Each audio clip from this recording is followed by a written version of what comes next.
Hey everyone, Dr. Eric, the fitness physician, where I talk about all things related to hormone optimization, peptide therapy, hormonal fitness, and muscle medicine. So I was doing my peptide series, rehashing DSIP. I did an intro on that. So part 2 is talking about some of the other cool effects it has above and beyond sleep, which is one of the reasons that I recommend it.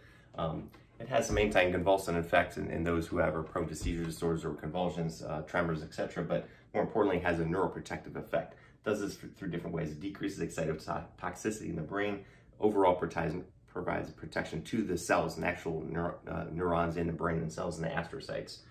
Very important because we're all under a lot of stress and toxins and damage, hyperinsulinemia, all these different things that are bombarding our bodies on every single day. So anything we can do to provide additional protection to our brain and our central nervous system, the neurons, the axons, and the microglia, those protective cells, the nourishing cells, is massively important.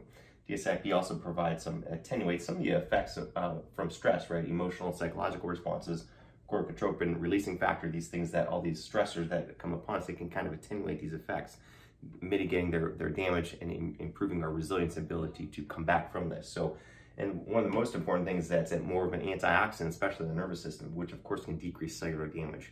Now, I talked about a while back, I posted a picture about antioxidants. It can be overdone. You can actually take too much antioxidants, you can have not enough. You want that sweet spot, the Goldilocks. But this is a very important natural one that provides central nervous system protection from antioxidant damage in the brain. Again, massively important for cognition and Alzheimer's, dementia, and basically keeping our brains functioning. So again, I talked about the decreased excitotoxicity, meaning too much excessive activity in the brain from glutamate and different things, from toxins, from foods, from nutrition, etc.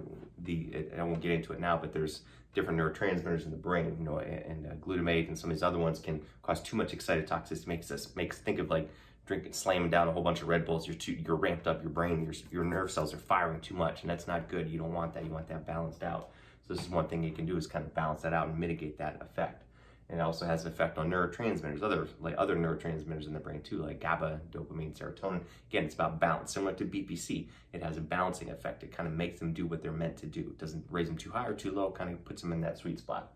And one of the biggest things is that it can increase a couple of our own naturally occurring antioxidants in the brain. This is where I talk about talking about cellular medicine, how we're treating the body at the cellular level. So this is important. Glutathione peroxidase and superoxide dismutase are two naturally occurring antioxidants that our mitochondria and our cells make naturally, and there's a balance there. This can increase that, and again, we want that sweet spot. It's not going to make it too high, but you want enough of that to mitigate the damage to the mitochondria. That's why we age. That's why our bodies break down, because the cells stop working, the mitochondria stop working. They're not efficiently processing energy, and there's this what we call an imbalance in what we call cellular redox, right? It's about the balance of antioxidants and too much oxidation versus too much reduction. Again, that balance I was talking about earlier, keeping the mitochondria functioning and utilizing fuel efficiently, mitigating that damage from too many free radicals being produced.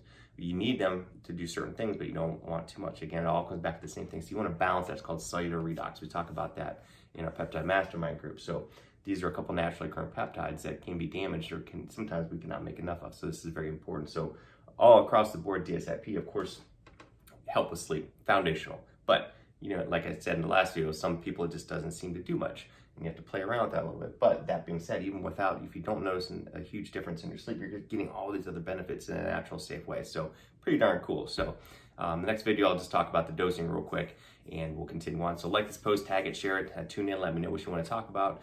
Let me know how else I can help you. Again, we're doing consultations for health and performance optimization, myself as well as with my partner, Allie Gilbert. So tune in if you reach out to me, and we can get you started on the ultimate package. So everyone have an awesome week, and we'll talk to you soon. Bye.